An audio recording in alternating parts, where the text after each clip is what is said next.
መተናል ተከስተናል። እንግዲህ በዛሬው ቪዲዮ ደግሞ ማን ይሆን አሸናፊው? ጋይስ እንግዲህ መተናል በዛሬው ቪዲዮ አስተያየት ለመስጠት። ሰላም ጤና ይስጥልኝ ውድና የተከበራችሁ የቻናል ቤተሰቦች ሰላማችሁ ብዝት ይበልልኝ። ለዚህ ቤት አዲስ ከሆናችሁ ቻናሉን ሰብስክራይብ እያደረጋችሁ ተቀላቀሉ። እንግዲህ የነ ሩታዬ ጉዳይ እንግዲህ መቋጫ አላገኝም። የሩታዬ እርግዝና እንግዲህ ሚዲያውን ተቆጣጥሮታል ጋይስ። አቤት የሰው ነገር አያደንቅ የሚባለው ነገር ለዚህ ነው። ወይኔ ሄርም እያሳዘንሽኝ ዛሬ። ሩታዬ እንግዲህ ማለት ነው ይመቻት ጌታ። አንጨረጨረቻቸው እኮ ጋይስ። በአንድ ቪዲዮ እና በሁለተኛ ቪዲዮ ለማለያየት ሞከሩ እና እኔ የምለው ማለት ነው ሄርሜላ እንግዲህ አብርሽን ጥላው ሄዳለች። በስተመጨረሻውም ላስብበት፣ ቴክስትም አታድርግልኝ፣ ስልኬ ላይም እንዳትደውል፣ ከዚህ በኋላ ብቻዬን ሆኜ ማሰብ እፈልጋለሁ ብላለች። ብዙ ሰዎች ሲመክሯት፣ ብዙ ሰዎች ሲሏት፣ የምሬን ነው የምላችሁ ሄርሜላን ይሄ ዛሬ ያወጣችውን ቃል ያላወራት ሰው የለም። ሄርሜላ አስቢበት፣ ሄርሜላ የሰው ባል ነው፣ ሄርሜላ ነገ ይቆጭሻል እየተባለ በዚች በትንሽ ነገር እንዲህ የሆንሽ። ምናልባት ይሄ የሩታዬ እርግዝና እውነት ከሆነ አስቡት እንግዲህ ጋይስ ምን ያህል እንደምትጎዳው ማለት ነው። ምን ያህል ተሰብራ ቤት ውስጥ እንደምትቀመጥ እና የሰው ወርቅ አያደንቅ ነው። ሩታዬ ግን ይመችሽ እንዴ በአቢብቴ ስንት ነገር ያጣችበት ስንት ልፋት የለፋችበት በኋላ ስለሆነ የፈለገችውን ማድረግ የፈለገችውን መሆን ትችላለች። የምሬን ነው የምላችሁና ብዙዎቻችሁ እየተቆጣችኋት ነው። ብዙዎቻችሁ ብዙ ነገር እያላችኋት ነው። እሷ ግን እናንተን እየሰማች አይደለችም። የምሬን ነው የምላችሁ። እኔ ሰው ሁላ እንዴት ነው እንደዚህ እኔን የሚያስበኝ? ወይ ጭንቅላቴን ለቋል ወይስ እነሱ ናቸው ጭንቅላታቸው የለቀቀ እያለ እንግዲህ አብርሽ በስተመጨረሻው በጣም ነው ያሳቀኝ እውነት ለመናገር እና ሄርሜላ ጥላ ስትሄድ ደግሞ ብቸኝነት ተሰማው ማለት ነው። ምኑን አይታችሁ ጋይስ? ገና ብዙ ነገር ታያላችሁ። እና ሩታዬ በእንደዚህ በቀላሉ ትቼሻለሁ፣ የራሴን ላይፍ እየኖርክ ነው፣ አትድረሽብኝ፣ አልደርስብሽም በሚለው በአንዴ ከህይወታቸው የምትወጣ አይነት ሰው አትመስለኝም። ለምን መሰላችሁ? በጣም ረዥም ጊዜ ከአመት በላይ ሆኖታል አብርሃም እንግዲህ ሩታ ላይ ሲጫወት የነበረው እና እሷ ደግሞ እንዲሁ በቀላሉ መውጣት ስላልፈለገች ከህይወቱ እንኳን ብትወጣ ሁለቱን አለያይታ ነው መውጣትም ፍላጎቷ። እንደዚህ አይነት ድርጊት ነው እያደረገች ያለችው። እውነት ለመናገር የሆነ ኮንፊደንስ ቢኖራት እና የሆነ ነገር ቢፈጠር ነው እንደዚህ በኮንፊደንስ ወጥታ እየማለች የእግዚአብሔርን ስም እየጠራች የምሬን ነው የምላችሁ የምትናገረው። የሆነ ነገር ሳይፈጠር አይቀርም። አብርሃም በጣም ብዙ ስህተቶች አሉት። አንዳንዴ ራሴን አውቃለሁ ምንም ነገር አልተፈጠረም ይላል። አንዳንዴ ደግሞ እኔ መጠጥ ጠጥቻለሁ ራሴን አላውቅም ይላል። ሁለት ልብ ነው። ገባችሁ? ሩታ ደግሞ ሁለታችንም ትንሽ ቀምሰናል፣ ግን አንተም ራስህን ታውቃለህ እኔም ራሴን አውቃለሁ ነው እንግዲህ ነገሩ። እንግዲህ ያው እንደሚታወቀው ነው ጋይስ። ወየ ጉዴ! እነኚህ ሰዎች እኮ ጋይስ ሌላ ዓላማ ውስጥ አስገቡን እና ሄርሜላ እንግዲህ በጣም ተሰምቷታል። ከአብርሽ ጋር ተኮራርፈው እንዳሉ ነው እያወሩ እንዳልሆነ ነው አብርሃም የተናገረው። እና ሄርሚዬ እንግዲህ ሰብሩን ይስጥሽ። የምሬ ነው ብላችሁ ምን አለ የቲክቶክ ላይቭ ጌሙን ቀጠሮ ስላላችሁ እሱን ለማበላሸት ይሆናል ይሄን ሀሳብ ያመጡት፣ ይሄን ነገር የቀመሙት እንጂ እኔ ከሷ ጋር ምንም አይነት እንትን ነገር የለኝም፣ ምንም ነገር ውስጥ አልገባንም አላለም። ጌሙን እና እርግዝናው ምን አገናኘው?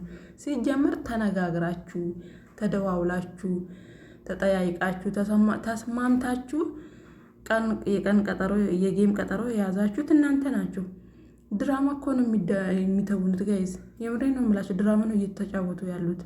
እና አብርሃም እንግዲህ በጣም ቃል አጥሮታል፣ እየተንተባተበም ነበር እውነት ለመናገር እና ብቻ የሆነ ነገር አለው እዚህ ጋር። አሁን እሱ ሄርሜላ ማጣት ስላልፈለገ ሄርሜላን ለማሳመን ነው እንጂ ዛሬ እንደዚህ ሆነው። ሩታ እንግዲህ በኮንፊደንስ ነው፣ ሆዷም ትንሽ የገፋ ይመስላል ጋይስ። 1 ወር ሆናቸው እኮ የሆነ ቀን ደፍራኛለች ብሎ ቡዜን እና ዴቭን የጠራ ቀን ትዝ ይላችኋል? የዛን ቀን ማለት ነው። እና ወደ 1 ወር አካባቢ ሆኖታል።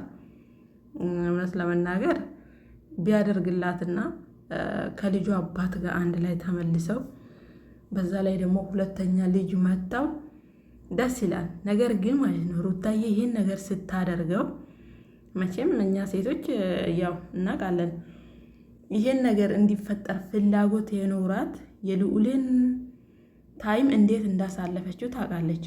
እውነት አብርሃም ለልዑሌ ጊዜሽን እንደዛ ያቃጠለብሽ ጊዜሽን እንደዛ በለቅሶ በእንባ ያሳለፍሽ የእርግዝናሽ ወቅት እንኳን በስነ ስርዓቱ ያላጣጣምሽ አንዴ በለቅሶ አንዴ በደስታ አንዴ በሀዘን ያሳለፍሽውን ጊዜ ረስተሽ ነው ወይ ድጋሚ ይሄ ነገር እንዲፈጠር የፈለግሽው?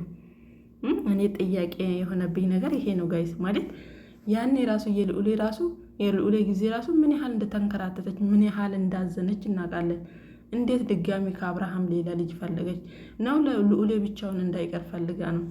ለነገሩ ልዑልዬ አንተ ፈጣሪን አመስግን፣ እህት ወይ ወንድም አግኝተሃል። እና ሄርሜላ እንግዲህ በጣም አዝናለች። ሩታዬ ደግሞ ጥርስ በጥርስ ሆናለች። ወይ ደግሞ ተረጋጉና ማለት ነው ጋይስ፣ ተረጋጉና 3 ወር ነው 4 ወር ሲሆን ይታወቃል አይደል እንዴ? አው ሆድም እየገፋ ይመጣል መቼም ያኔ ይታወቃል። እና ደግሞ አብርሃም እኔ አልሄድም ላብራቶሪም ሆነ ምንም ቦታ ሄጄ ቼክም አላደርግም፣ እሷ ሄዳ ቼክ አድርጋ ቻምፓኑ ምንድነው አስመትታ ታምጣና ያኔ አምናታለሁ አላለም? ወይኔ አብርሃም ግን ወይኔ ሩታዬ ግን ምን ውስጥ ነው የገባሽው? ጌታ እንዴ አሁን ሩታ ሄዳ ተመርምራ አንተን ቻምፓውን አስመትታ ብታመጣ ያኔ እውነት ነው ብለህ ልትቀበል ነው? እዚህ ጋር ራሴን አውቃለሁ ይላል፣ እዚህ ጋር ደግሞ ራሴን አላውቅም ይላል። ጣቢያው ተዛብቷል። አብርሃም የብሬን ነው የምላችሁ። እንዴት አድርጋ ከእንደዚህ አይነት ሰውዬ ሁለተኛ ልጅ ሩታ ለምን እንደፈለገች ፈጣሪ ወቀው። የምር እንዴ ፈተሽዋል ኦልሬዲ። በዛው ቢቀርብሽ ሩታዬ ምን ነው አብርሃም ግን ቆይ ምንድን ነው ማለት ምንድን ነው እንትን ያቀመሳቸው ሴቶቹን ሁለቱን ሴቶች ማለት ነው ጋይስ። እንዴ ሳክሮ እንኳን እንግዲህ ምንድነው የሚባለው? ምንድነው ይሄ የሚጠጡት ጋይስ? ይሄ እነሱ የሚጠጡት ይሄ በየምኑ በየሰርፕራይዙ በየምኑ እያደረጉ የሚጠጡት ስሙም ጠፋኝ። ያው እኛ ስለማዲ የማዳም ቅመሞች አይደለን አናቅም። የምር ፔፕሲ ሚሪንዳ ይሄን ጠይቁን እንጂ ይሄ እነሱ የሚጠጡ ዊስኪ ነው ዊስኪ የሚባለው። አንዴ እሱን ስታቀምሰው እንግዲህ ፌንት ነቅሎ በአንድ ሌሊት አስረገዘ። ጉድ እኮ ነው ጋይስ። እንዴ አብርሃም በአንድ ሌሊት ሁለተኛ ልጅ አስረግዞ አንዴ ራሴን አውቃለሁ አንዴ ራሴን አላቅም። ለዚህ ነው እንዴ ቆይ ሩታዬና ሄርሜላ የሚጣሉበት ልጁ ጋይስ ምንድን ነው? ቆይ አብርሃም ጋይስ ጉድ እኮ ነው ዘንድሮ ማለት ነው። ጌታ እኔ እንደዛሬ ስቄ አላቅም ማለት ሁለቱም ጥለውት ሲሄዱ ማለት ነው። ሰው ሁላ እያመነኝ አይደለም እኔ ነኝ ወይስ እነሱ ናቸው እያለ ገና ጭንቅላት ይጠይቃል ማለት ነው። እና ግን አብርሃም ይመችክ። ምክንያቱም ሰክረህ እንኳን ማስረገዝ የምትችል ሰው አይነት ሰው ስለሆንክ ነው ሩታዬ ራሱ እንደዚህ ሙጭጭ ያለችብክ። እኔ እንደዛሬ ስቄ አላቅም። እና አይዶን ነው ግን በምን አይነት ለምን እንደዚህ እንዳደረገች ሩታዬ እንደኔ ጥያቄ ነው። ጌታን ነው የምላችሁ ማለት እንደዚህ አይነት ሰው በመጀመሪያ ደረጃ የልዑሌ ጊዜ ራሱ ምን አይነት ጊዜ ምን አይነት ፊሊንግ እንዳሳየት ታውቃለች። ልዑሌን እንዴት አርግዛ እንዴት እንደወለደችው ታውቃለች። ከዛ በኋላ ደግሞ መጠጥ አስጠጥታ በመጠጥ በጠጣበት ቀን ደግሞ ድጋሚ ሁለተኛ ልጅ ማርገዝ ማለት ሩታዬም እንግዲህ ከአብርሃም ተሽላ አልተገኘችም ማለት ነው። የብሬ ነው የምላችሁ። እንደዛ አይነት ነገር ነው እየተሰማኝ ያለው እንጂ እንዴት ነው ሰው አልፈልገውም የሚለውን ሰው በዛ ላይ ደግሞ መጀመሪያ ላይ ሰብሮ የሄዳችሁን ተረማምዶባችሁ የሄደውን ሰው ድጋሚ ከዛ ሰው ልጅን የሚያህል ነገር መመኘት ማለት አስቡት። እና ዛሬ እንግዲህ አብርሃም ጣባው ተቀላቅሏል። እውነት ለመናገር ገና ሩታ እንግዲህ ድጋሚ ሄዳ ተመርምራ በቻምፓ አስመትታ ስታመጣ ነው የሚያምነው። የዛን ቀን ታብታብ እንዳደረገ ማለት ነው። ጉድ እኮ ነው ጋይዝ። ለነገሩ ጀግና ነህ። ሰክረክ የምታስረግዝ ሰውዬ ስለሆንክ ነው እንዴ የተፋጮብክ። እና ይመችክ ውዶችዬ። ለዚህ ቤት አዲስ ከሆናችሁ ሰብስክራይብ አድርጉኝ። ባይ ባይ።